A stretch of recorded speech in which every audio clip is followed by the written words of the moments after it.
This base shuts down every type of RC walk army. And I'm not saying that lightly. Even when the Royal Champion gets good value, this layout still holds strong. Today I'm breaking down a powerful TH16 Anti RC walk base. And this one doesn't just defend, it punishes. Since many of you asked for anti-RC walk bases for lower town halls, I'm posting them starting today. Let's get straight into the base analysis. So this is an anti-3-star style base, but what makes it special is how we've structured the base around two critical points, the town hall and the eagle artillery. These are the defenses that determine where most attackers enter from. If someone wants a safe 2-star, they're likely entering from the town hall side. But if they're going all in for the 3-star, they'll attack from the eagle side, to take out the eagle early and avoid damage from the back end. This split setup is crucial. It forces attackers into making trade-offs. Either take early damage from the eagle, or risk everything by going for a 3-star. And both paths are deadly.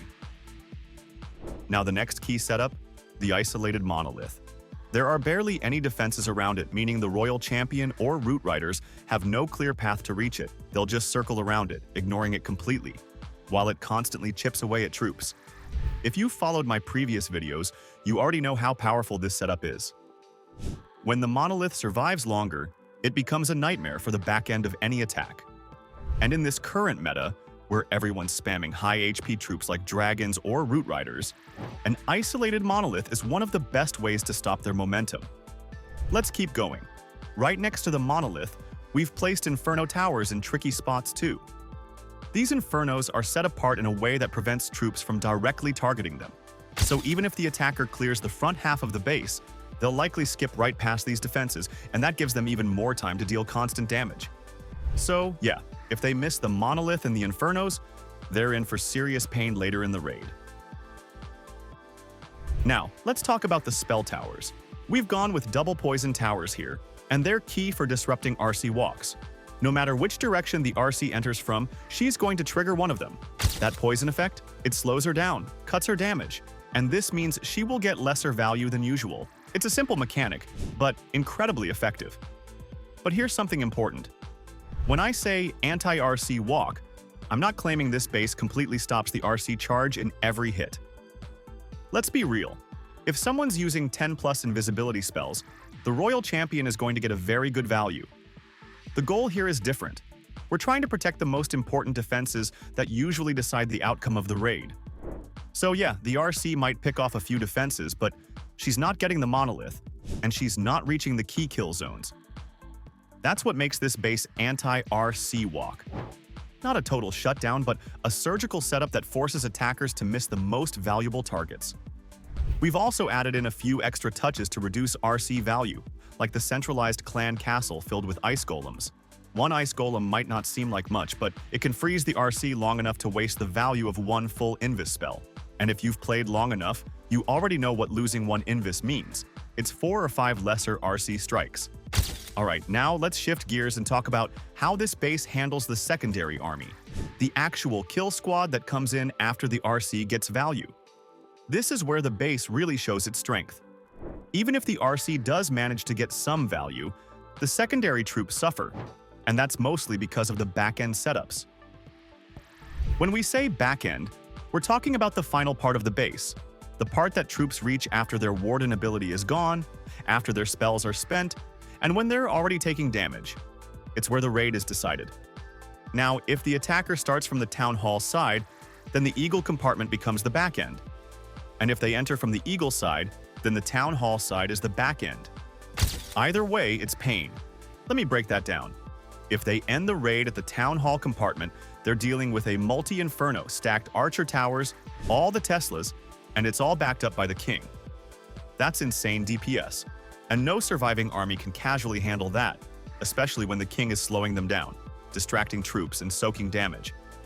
And on the other side, the Eagle artillery backend. We've got 2 ground bows, 4 archer towers, and the minion prince waiting to lock on. Once again, this is a section where most attackers run out of gas. Their troops are out of spells, low on health, and suddenly they're facing a stacked backend that's protected by heroes. That's why the base holds. It's not just about the RC. It's about surviving both phases of the attack, the charge and the final push. Alright, let's get into the replays and show exactly how this base defends. So for the first hit, we've got RC Walk Dragons. Now, as I said earlier, this base doesn't just try to stop the Royal Champion outright, it's designed to slow her down, reduce her value, and protect the most dangerous defenses. Right away, you can see the Poison Tower gets triggered as the RC walks in, and then the centralized clan castle kicks in with ice golems. But the CC doesn't distract her much. Despite that, the attacker actually gets really solid value here, all the way up to the Town Hall. Looks impressive at first, but here's where the back-end setup takes over.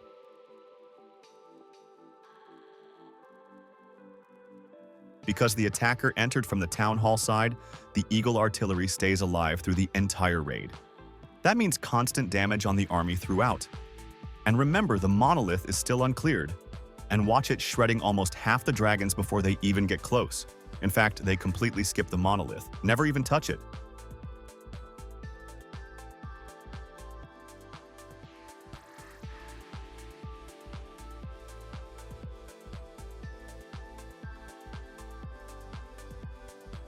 That's the power of an isolated setup. Now let's look at the second hit. Again, RC Walk Dragons. But this time, the Royal Champion enters from a different side. Still, doesn't change much. No matter where she enters from, she's walking into a poison tower, and again, slowed down by the effect.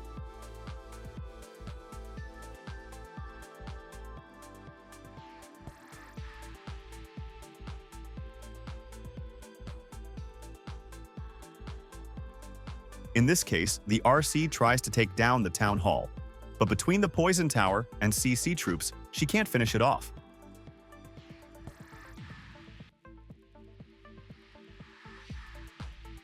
Now the dragons move in, this time from the Eagle side, so they're avoiding early Eagle damage, but that doesn't matter much.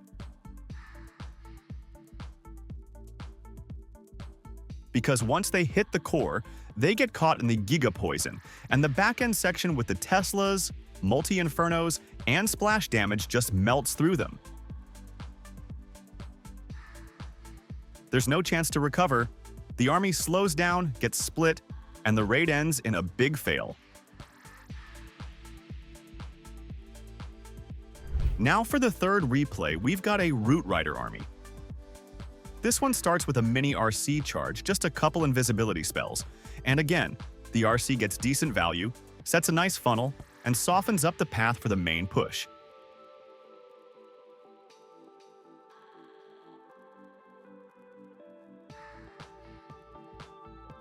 Then the Root Riders and Valkyries are spammed in from the Eagle side, with the Siege Barracks and Queen helping to funnel from the outside. At this point, it looks like a really solid setup. Now, due to the funnel, the Root Riders do redirect into the monolith, but they still completely skip the Multi-Inferno. And right as they're regrouping, the Poison Tower triggers, slows down the whole group. The army splits into multiple clusters, weakening the push. The Royal Champion does manage to reach and take out the Town Hall, but the back-end damage is just too much. That section, stacked with splash defenses, hero pressure, and DPS, is where the raid collapses. No triple, another defense. So as you've seen, this base doesn't just trap the Royal Champion. It's built smart across the board.